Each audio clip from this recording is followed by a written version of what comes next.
Thanks, Renata. Thought I was just going to touch on some of the resources and actually talk a little bit about some of the software developments, exactly the kind of work we're doing. Because the trends, not just for this community, for many others, is really going towards that rim. And we have actually put together a software development team that has been doing similar development, and I can give you actually some of the data points to tell you what it takes to really put something state-of-the-art. So quickly, the three pillars of the resources that we provide at MSI can be in really hardware and software and technical user support. In the hardware, we like to distinguish between the core resources, the big irons, and then the labs. I put the labs because as we do software development, you really need to interact. Our understanding of labs today is not the classical understanding of lab because nowadays everybody has a laptop. So you have to provide in the lab really something that the person cannot have in his individual lab. You will see all these names, probably they don't mean much. They're actually names of lakes in Minnesota.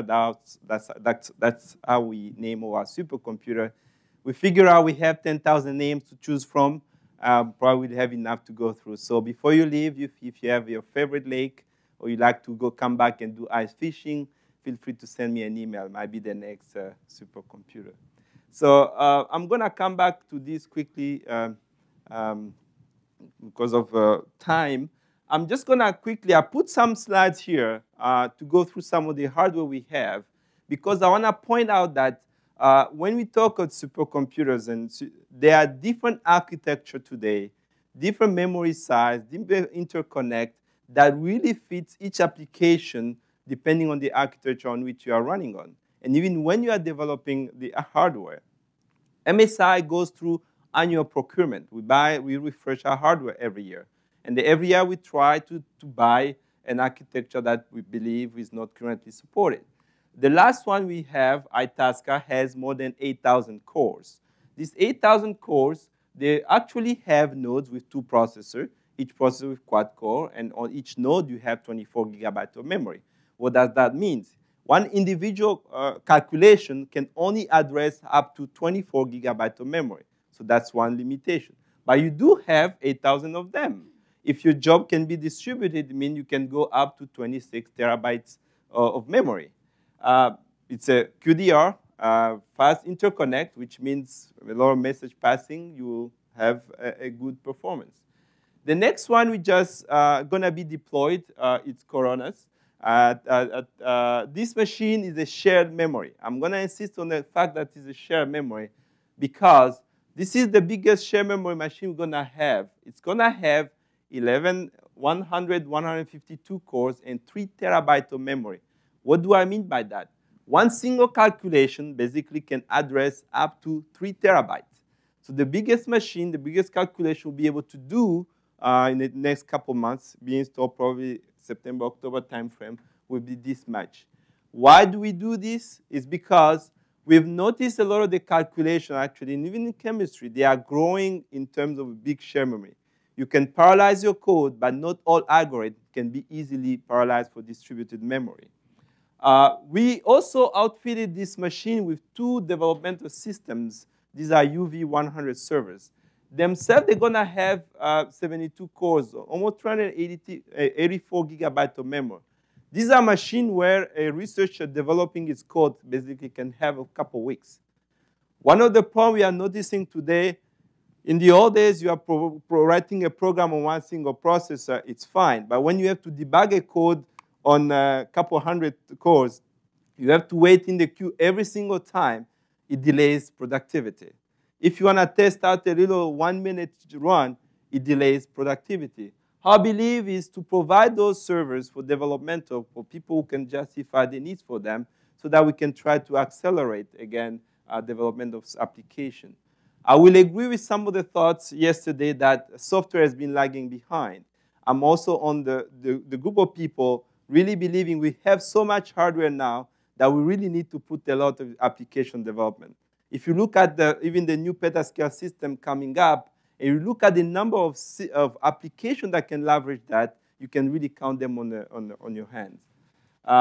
The next system is a 2000 core.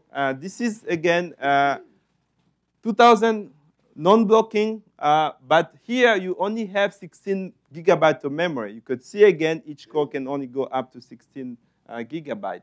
We do have two also other systems. The first three were Intel processors. This is the only machine we have with AMD Opteron, 8,000 cores on this system. We also have another machine named after Lake Elmo with 192 cores, but these are 8 nodes. What is different about this is each node has 128 gigabytes. Before we purchased Coronis with the 3 terabyte, we didn't have any big machine with shared memory.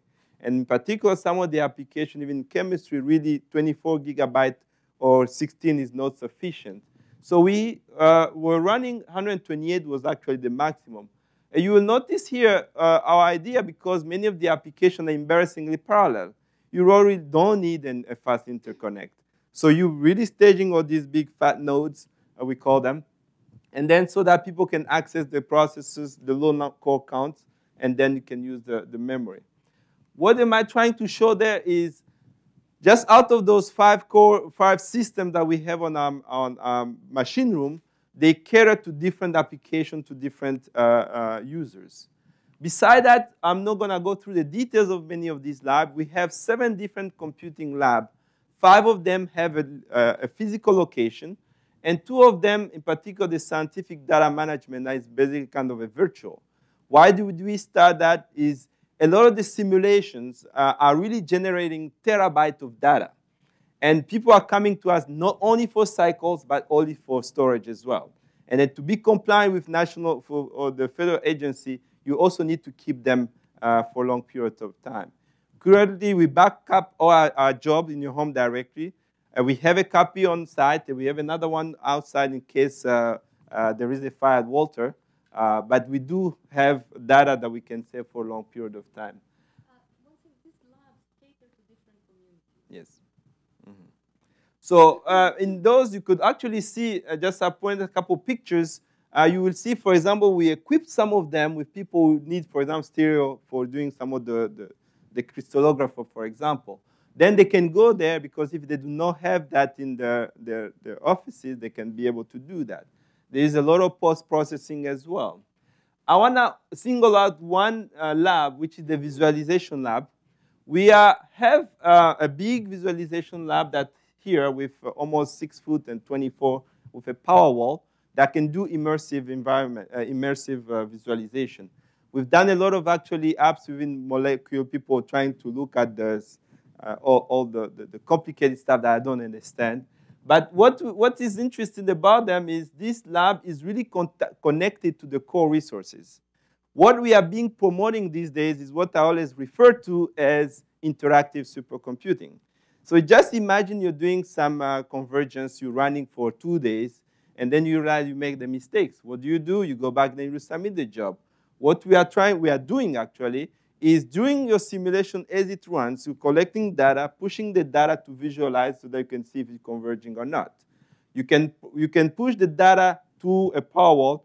You can push it on a laptop. We've tried it also for those who with iPhones on iPhone. Unfortunately, they could not do it on my BlackBerry yet, but hopefully next time.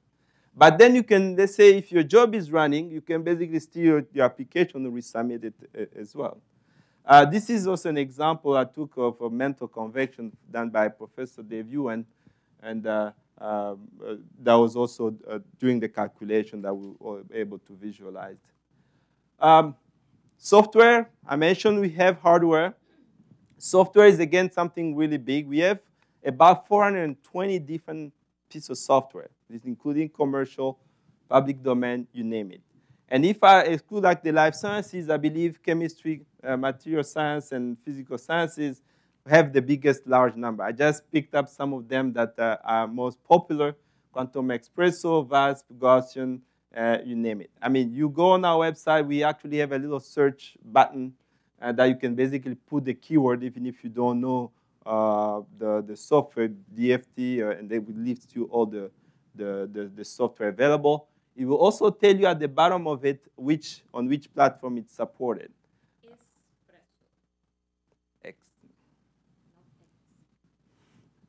Sorry about the typo.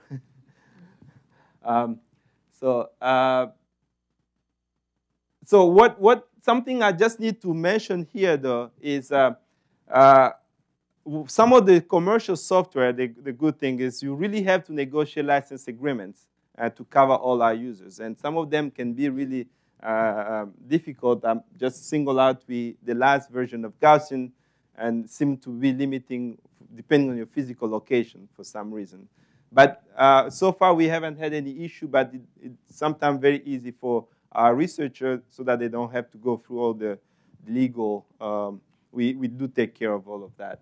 And then when we cover that, we cover also the faculty and their collaborators. We mentioned yesterday about the technical support. One thing we do at MSI, I think we have a group of almost 11 consultants, and 8 of them, they have PhD in various fields. Just to support even chemistry, material science, we do have 2 PhD, one in chemistry, and biochemistry, another one, and then a structural biologist. And all of that just even to take care of the porting and understanding the science where they come from and help them not spend too much on the computational aspects. We do a lot of parallelization, debugging, and one of a comment I was going to just make for those who run on the TeraGrid, we've been supporting many people using the TeraGrid, and they will do basically all the debugging here, and one is in production ready, and then we're moving it there.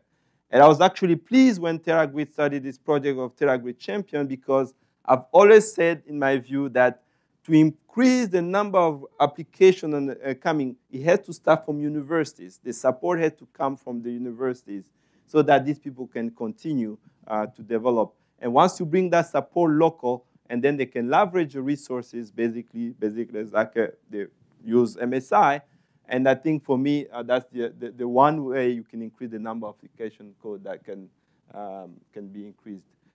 Consulting is also one of the things we do. They meet with research and postdoc, and then to discuss even the science algorithm and to point them to the right direction, what is the state of the art in terms of implementation, and then the postdoc does the implementation. I did single out the application development group because in the recent years, we realized that many research groups for large grants, they were expecting a little bit more than just what a postdoc, a graduate student can write grid services, more of a high quality.